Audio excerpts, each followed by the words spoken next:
3, 2, 1, 0.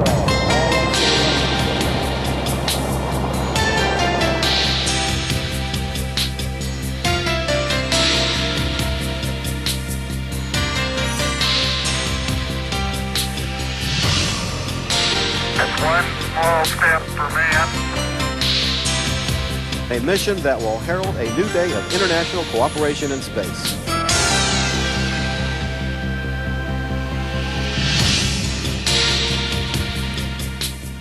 Good evening and welcome live to a special edition of Tomorrow's World on a day which has seen one of the greatest events in space since Neil Armstrong set foot on the moon. This afternoon we brought you the very first pictures of the American Space Shuttle's attempt to dock with the Russian space station Mir. While Shuttle Commander Captain Robert Hoot Gibson performed one of the most complicated manoeuvres in space history, the world held its breath.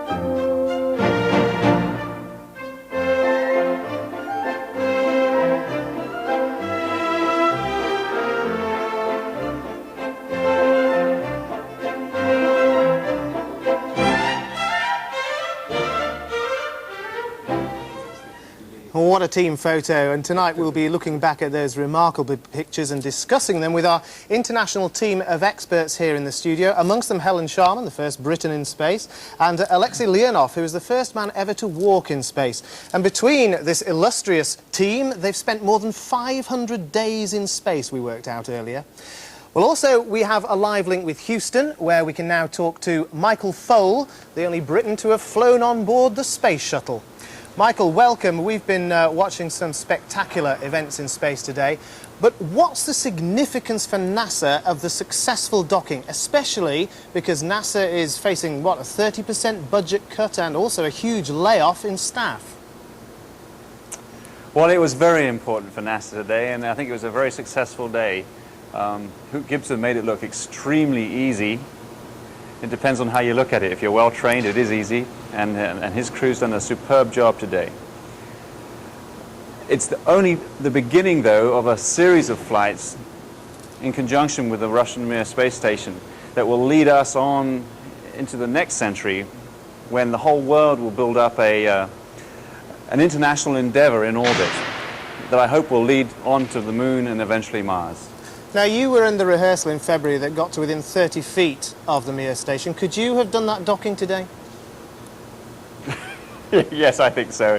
And you had Vladimir Titov with you earlier this morning, who also flew with me on Discovery in February. And I know both he and I felt that we could easily have docked with the Mir, should we have had that docking adapter, which was quite critical today. Now, going back to this, what's the mood in Houston now? As I said, it's crucial to NASA that this should have gone well. Yes, it is crucial, but in fact the mood really is get on with the work. Today I have been working on a flight that's going to come in 2 years' time, which is the last of the Shuttle Mir docking missions. Okay. So we all, we can look forwards. Excellent. Michael, we'll catch up with you later.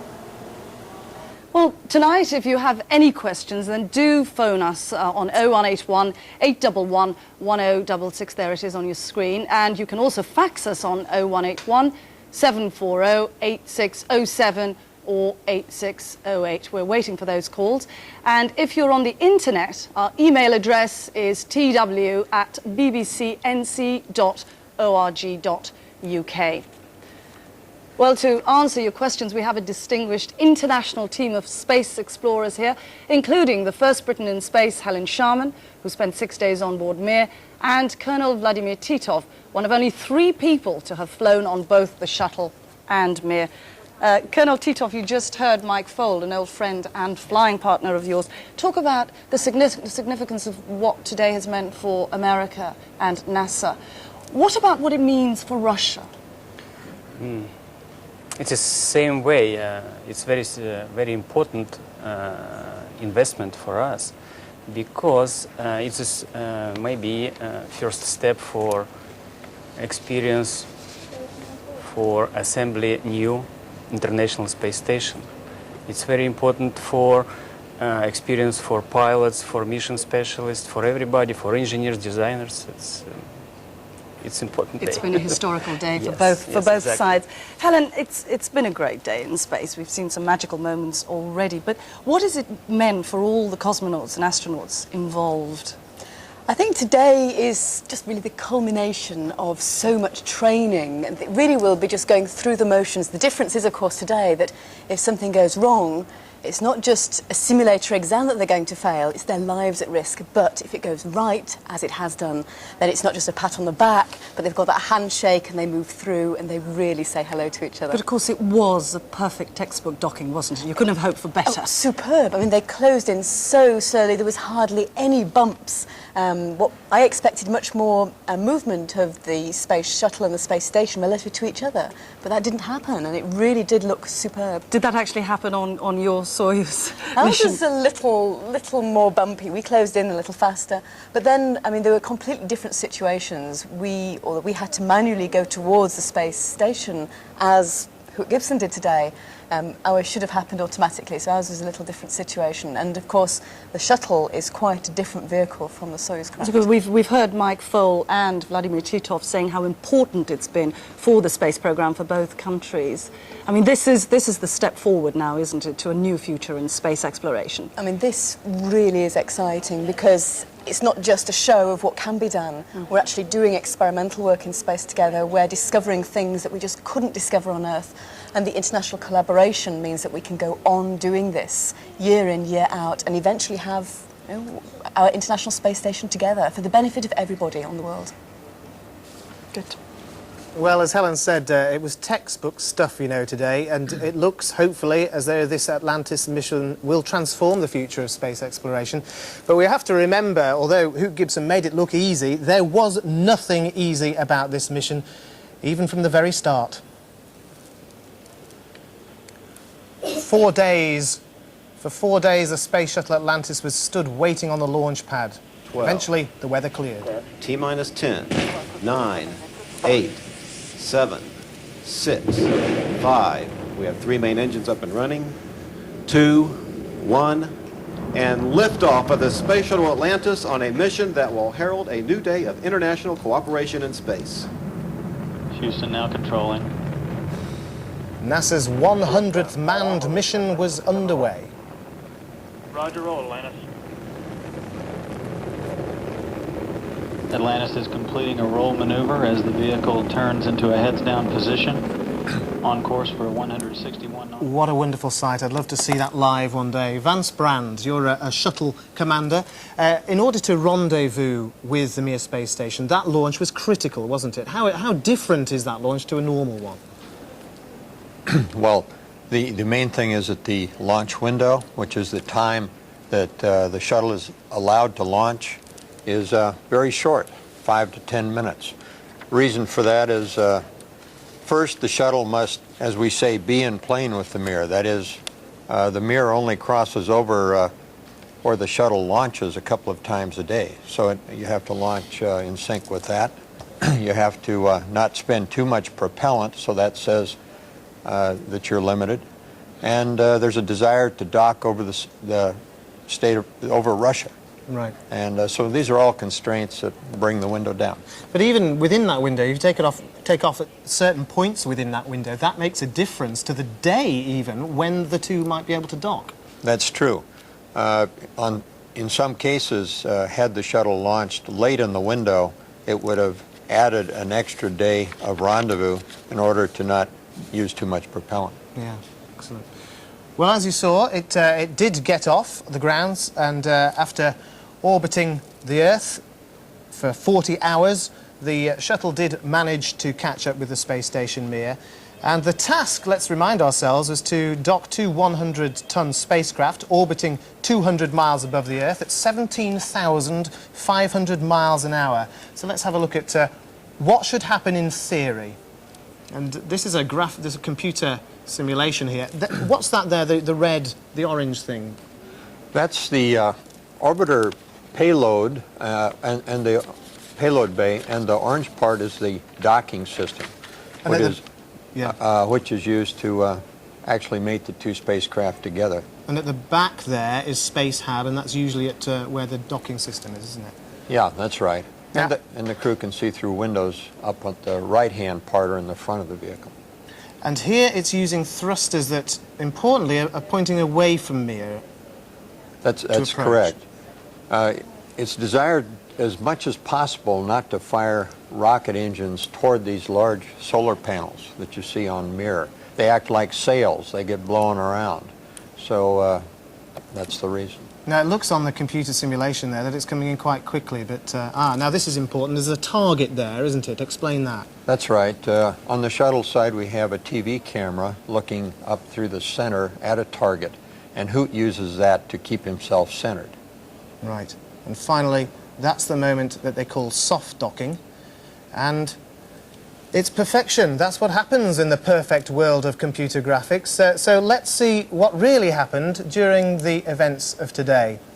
And we start off there this afternoon. The Space Shuttle had manoeuvred into a position. Mission Control Houston, as the Shuttle Atlantis and the Mir space station pass across the southern tip of South America. Our first views of the shuttle as taken from the Mir and relayed to the United States. Houston, we have video from the Mir spacecraft looking at you.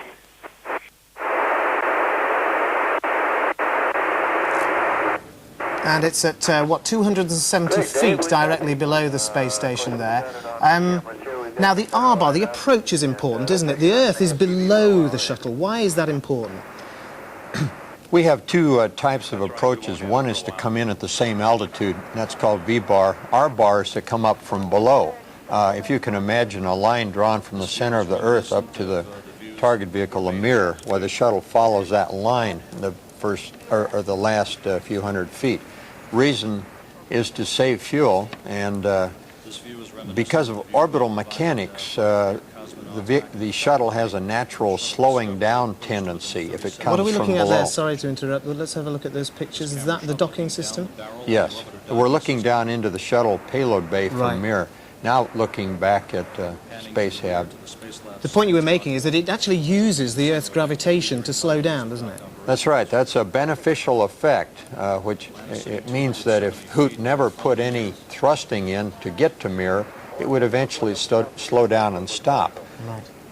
So his thrusting is all away from MIR to get to MIR. Right. And it doesn't blow things around up there.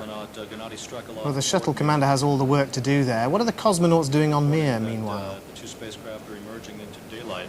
Well, they're they're monitoring for one thing, and they have their own systems that they have to keep in good operation. They're preparing for the docking. It's a fabulous shot, that, isn't it? It looks as if they might be over the Mediterranean. Yeah. Here you're looking down on the cab of the shuttle. And Houston, we're starting our approach. Copy.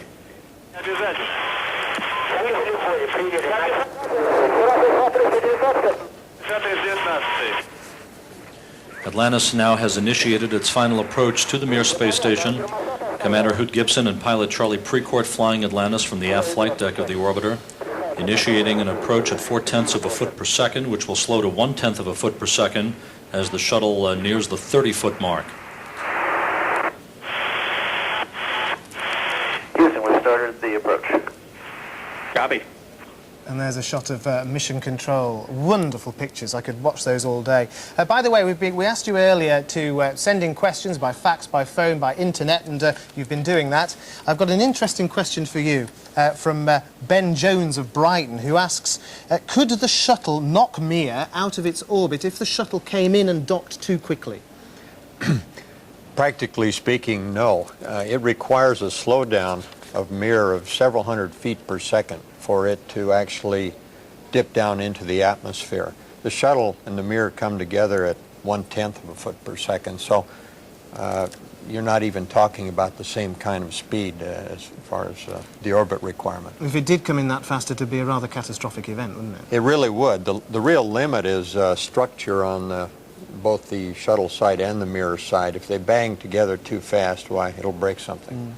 But the MIR station itself is manoeuvrable, isn't it? It has thrusters it can maneuver. That's right. It can maneuver in rotation, and with the Soyuz or Progress attached, it can boost its orbit up to a higher, or on the other hand, to a lower Because, orbit. in fact, for this meeting, it came down into a lower orbit, didn't it? Right. Okay, interesting stuff. Good question. Keep those questions coming. Shahnaz. Well, by 1:30 p.m. this afternoon, the shuttle approach was going well. All the clearances had been given, and the shuttle gently, very gently, began its final approach. And there you are, you're looking at Atlantis. These really are stunning pictures.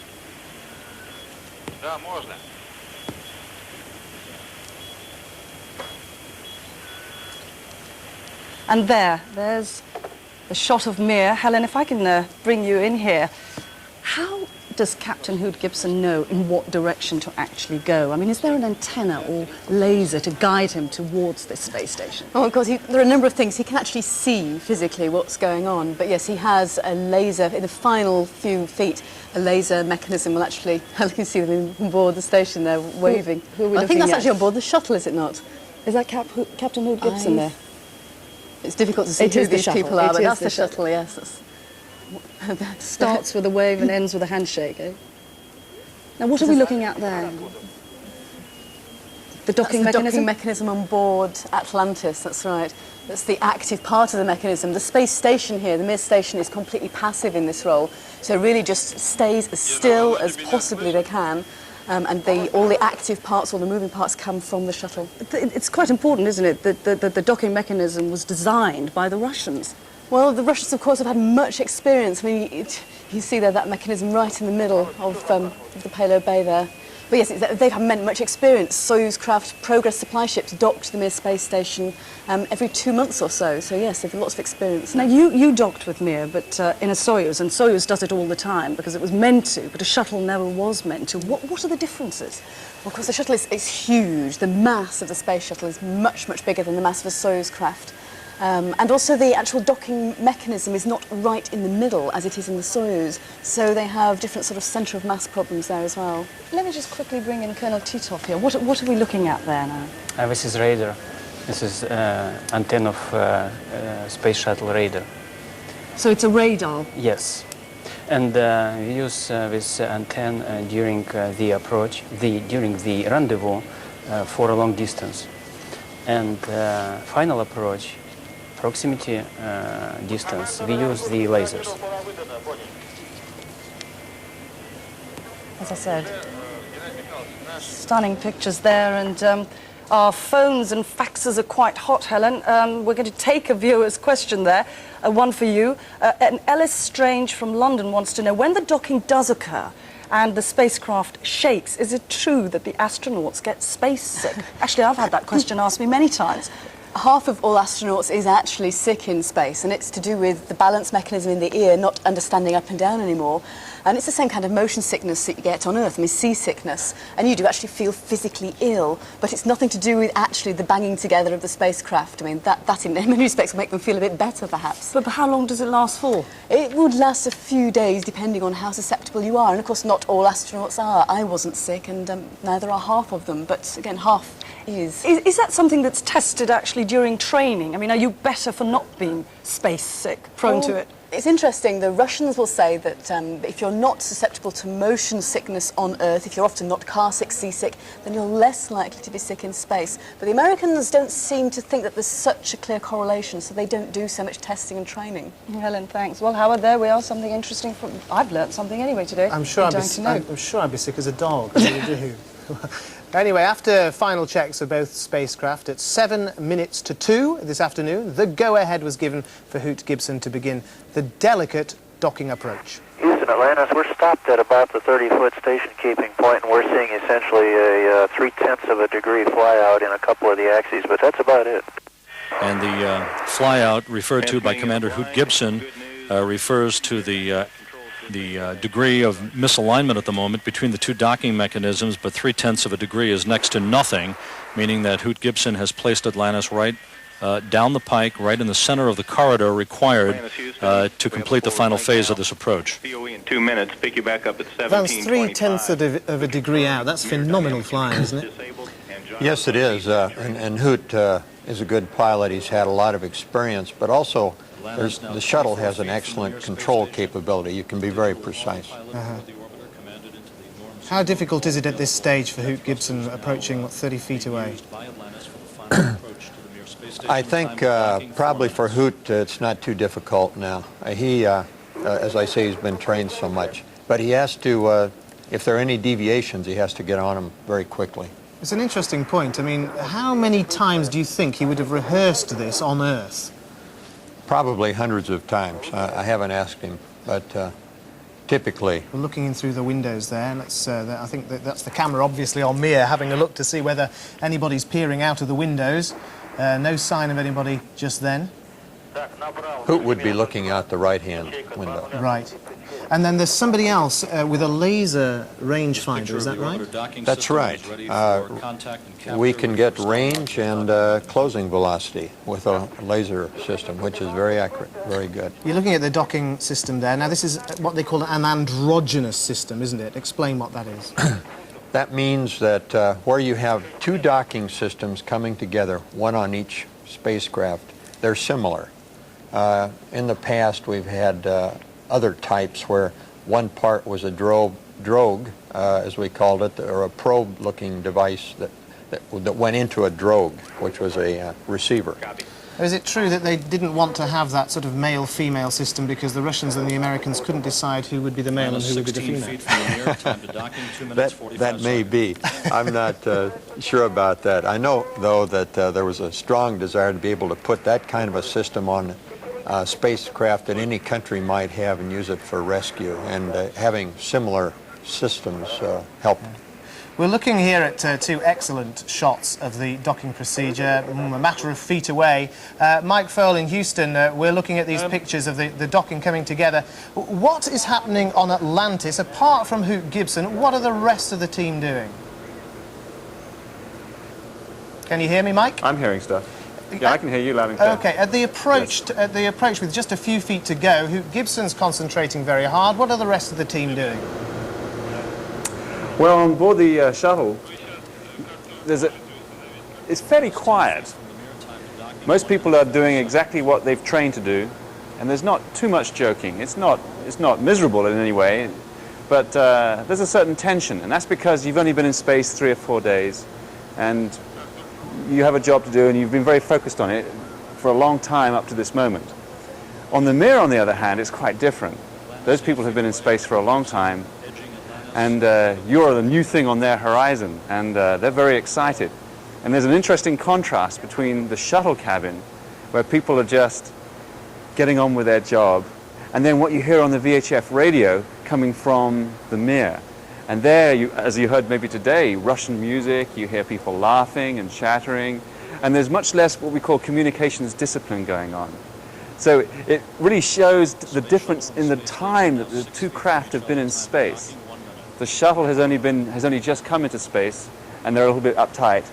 And then the Russians, and in this case Norm Thagard, they've been in space for a long time on the MIR, and they're very relaxed. Excellent. Well, let's have a look at this, the closing moments of this. Is a historical moment in space coming up. You're about to see two space programs merge for what will hopefully be the whole of the future.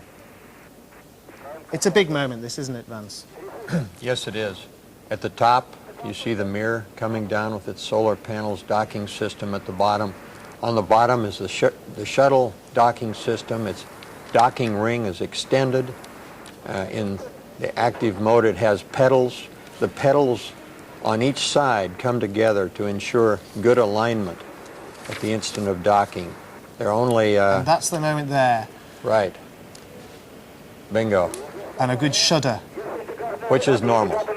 Houston, Atlantis, we have capture. Copy, capture.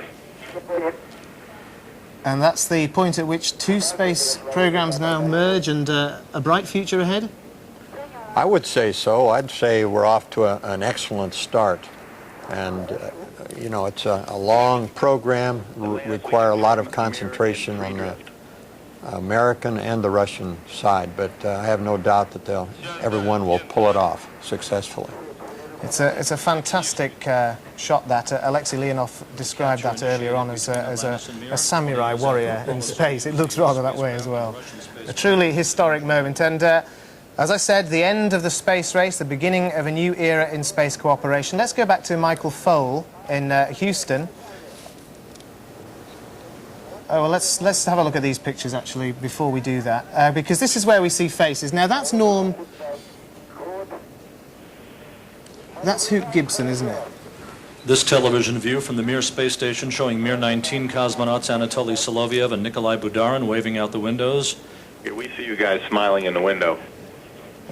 Solovyev and Budarin just a few hours away from moving into the Mir space station to take over control of the Mir from their colleagues, Commander Vladimir Dezhurov, Flight Engineer Gennady Strekalov, and cosmonaut researcher... Helen, I'm going to bring you in here now. Do you know Budarin and Solovyev? Well, I trained with both of them, yes. Solovyev, I mean, both of them actually are fairly quiet kind of people, very, very professional in their outlook.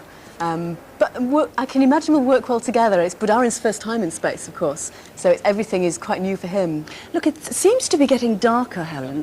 What's actually happening? Well, it will actually be getting darker. I mean, gradually they're moving eastwards around the Earth. If you're travelling at, well, nearly 18,000 miles an hour, you're going around the Earth at that height 16 times a day, so you have 16 periods of darkness in 24 hours. And so they'll go into this darkness 16 times before our day's out. Have they got their lights up? They have, haven't they? Well, there are lights not only on board the station, of course, coming out of the windows, but there are lights on the outside of the station, very much like you have lights on ships. There we are, look at that. I mean, that is stunning. And that's great, isn't it, against the blackness. And I guess... Well, let's go over now to Michael Foale in Houston. Michael, this isn't just about the connecting of two spacecraft, but the merging of two space programs, isn't it? How significant is that to you? Well, it's very significant, and it's the beginning of not just two countries coming together, but 3, 4, 5, 6, the whole world getting together and doing exploration in space. This is not just a program that ends with this docking today, or the last Mir docking in 2 years' time. It's a progression outwards of the human race, and I always keep that big picture in the back of my mind when I come to work. Mm-hmm. Excellent. Now, a few weeks ago, you and I stood on the cockpit of the mock-up shuttle behind you there, and you showed me how you would dock two spacecraft. How do you rate Hoot Gibson's performance today? Out of 10, marks out of 10. Well, I'm not sure Hoot would really appreciate my scale, but I would say it's 10 out of 10. 10 out of 10. That's just NASA PR, isn't it? No. Hoot is probably our best pilot in the astronaut office, and he showed it today. He did an excellent job. Now, as you mentioned, there are going to be 6 more similar visits. Will they all be as complicated as that? To be honest, I think they're going to be more complicated, especially the next one in November. They're going to have to carry a long docking module attached to the space shuttle previously, 2 days beforehand, and then they will fly this great big thing in towards the Mir, and that'll be a lot harder for the pilot. And the commander will be Ken Cameron. In fact, I flew with him on my second flight. And will you be involved in any of the next 6 missions? Will you be visiting the Mir space station? Well, Howard, I think I have my eyes on the last one, which is STS 86. And what are you going to do in that one? I hope to do a spacewalk on that. Excellent. Well, Michael, thank you very much for all your help. It was good to meet you. And good luck with all your space exploits. We look forward to following your career. Well, thank you very much, Howard.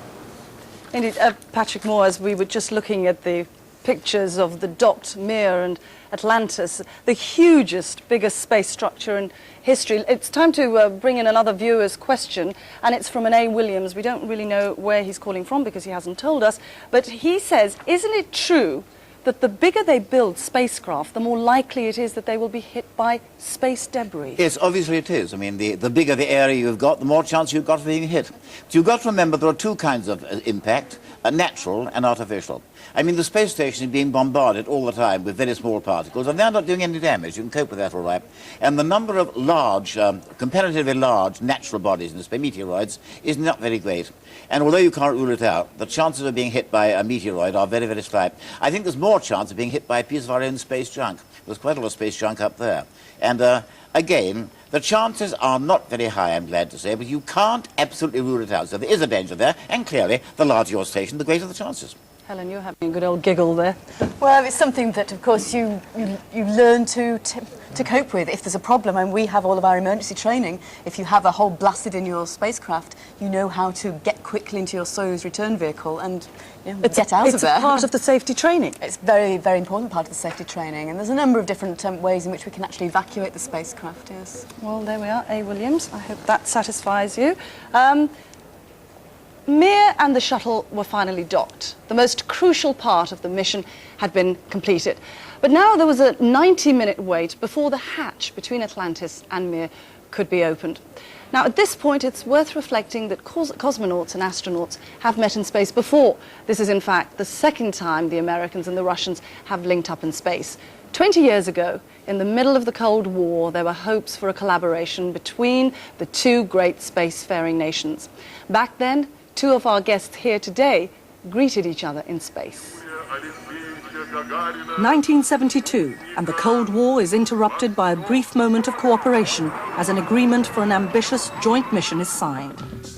A 3-year project springs into action, aimed at bringing Soviets and Americans together in space for the first time.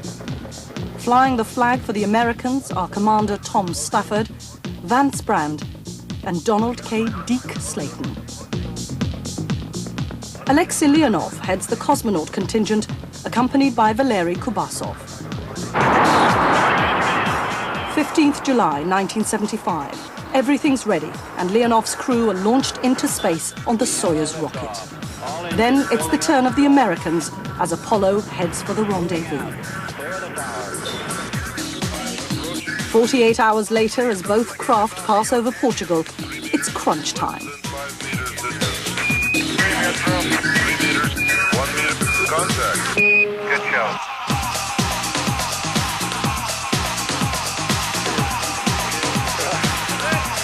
Glad to see you. The handshake's over, they celebrate with borscht and reconstituted strawberries. The best part of a good dinner is not what you eat, but with whom you eat. Barely have they digested their space food when Presidents Ford and Brezhnev are on the line with the usual feel-good speech. Let me call to express my very great admiration for your hard work in preparing for this first joint flight. I wish you safe return to Earth. Leonid Brezhnev. As the Soviet and American craft went their separate ways, little did they know it would be 20 years before they would shake hands in space again. By then, the Cold War would be over, and the world would be a very different place.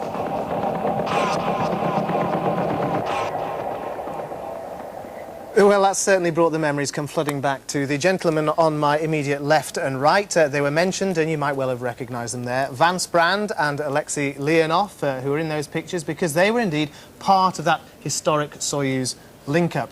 Alexei, it must have been a very emotional time for you, and the sad thing was that that collaboration didn't particularly go anywhere. Politics in the world changed. So what are your hopes for this collaboration? Do you think this has a chance of lasting longer than the events of 1975?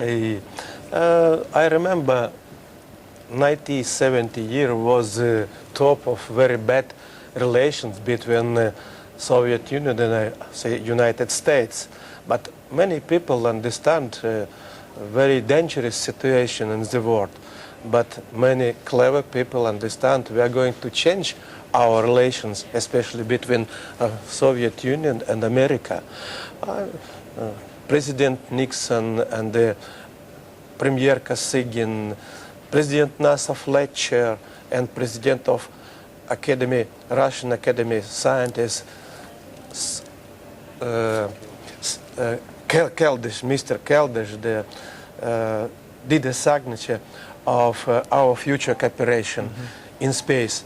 We must show everybody, people on the Earth, that we have another way in the world, way which can help to us to understand each other, to work not on the ground, but work in space, You two worked very well in space together. In fact, so much so you still see each other socially, don't you, Brett?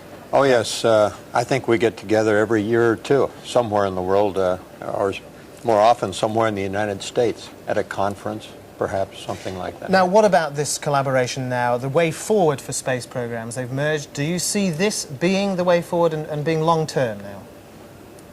Yes, I see what happened today, in a sense, as a collaboration of a first step that we made 20 years ago. And I see this as a good continuation which will go a long time into the future and pay great dividends. Vanya, you remember during our first press conference after flight, Tom Stafford said, we conducted our program perfectly. I am sure that many cosmonauts and astronauts and many countries follow to us. Right. Is correct? They say, you know, that it was Hugh Gibson said that the only way they'd get the Russians to open the hatch was to sprinkle cognac around it. Is that true? Any truth in that? I don't think so. We used to joke a lot about having vodka on the spacecraft for the mission, but it was all jokes. Actually, it wasn't allowed. we had a tube of Russian borscht, which was labeled by the Russians vodka. So that was a joke. Excellent. Shahnaz. Well, 20 years on from that historic Soyuz Apollo link-up, today there was an equally emotional event. The waiting was over and the hatch could be opened, heralding the official end of the space race. And this is the